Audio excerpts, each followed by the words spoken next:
And that's a bit really where also fintech comes into place. So I think as a bank you have to be personal in the front but fully industrialized.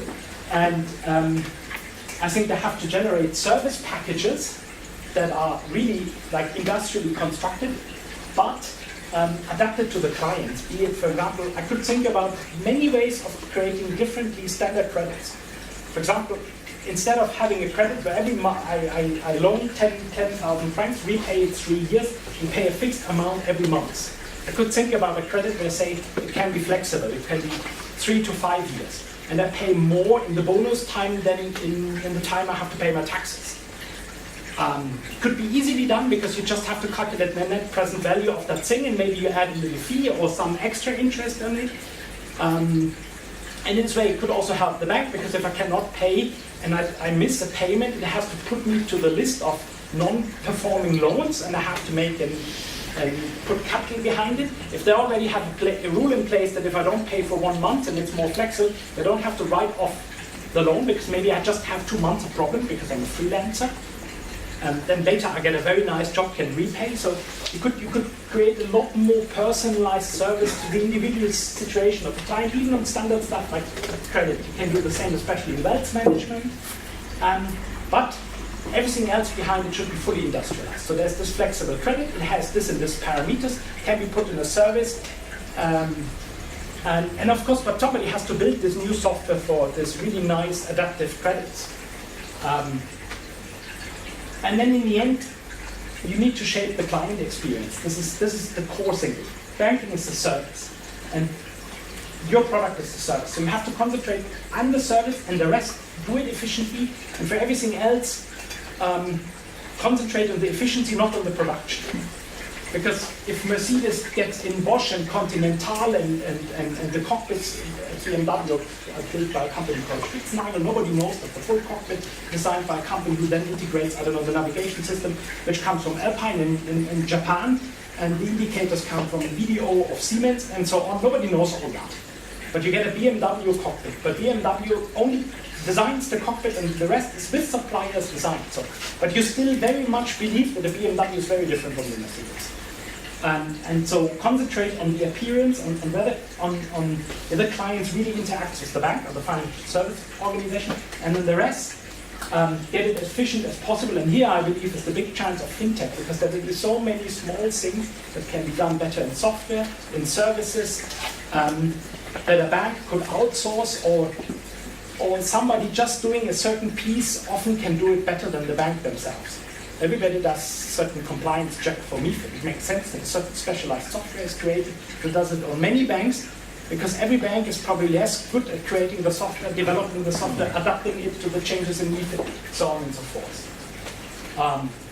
And then concentrate, so basically get efficient on stuff that doesn't differentiate you. And then I think be ready for the Silicon Valley invasion. Silicon Valley, after payment, will detect wealth management.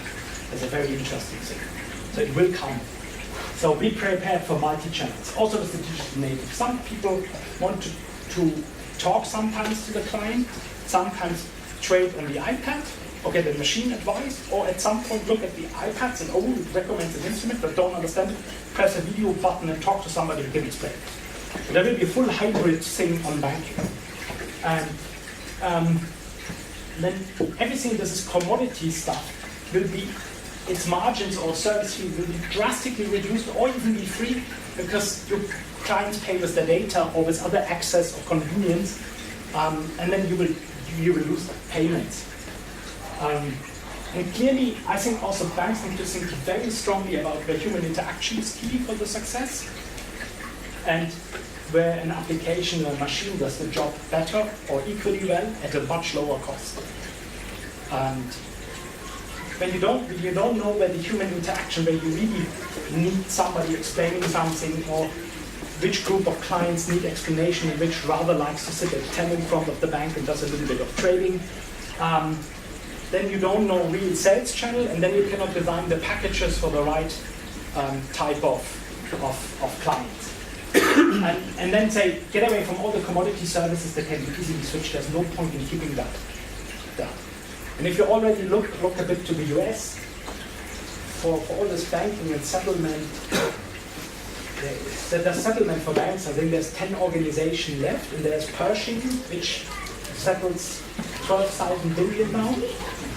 So a lot of this huge back office operations that still exist in the country will all vanish. And if the bank secrecy law is really gone, this stuff can easily go to Slovakia too.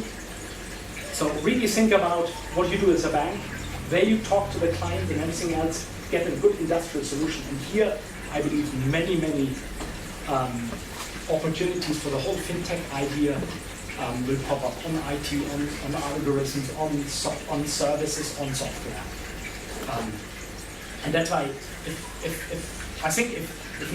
no really good industry on fintech will appear, it will also damage Swiss private banking tremendously. Because then a lot of the stuff that is today still done in the added value of the bank will go to whoever provides that and will go abroad. I think if this does not surface relatively quickly, this invasion of Silicon Valley comes, then even if the banks will collect the 100 basis points or the 70 basis points, 30 basis points will be shipped off to technology companies that come from UK or the US, or maybe from Hong Kong, who have learned that faster. So and given that this is such a dominant wealth management place, I believe there should be enough opportunity and companies to start up here. And there is some initiatives like the asset management park thing from Swiss banking. I think it's a not so good name, but the idea is the right one. What is that?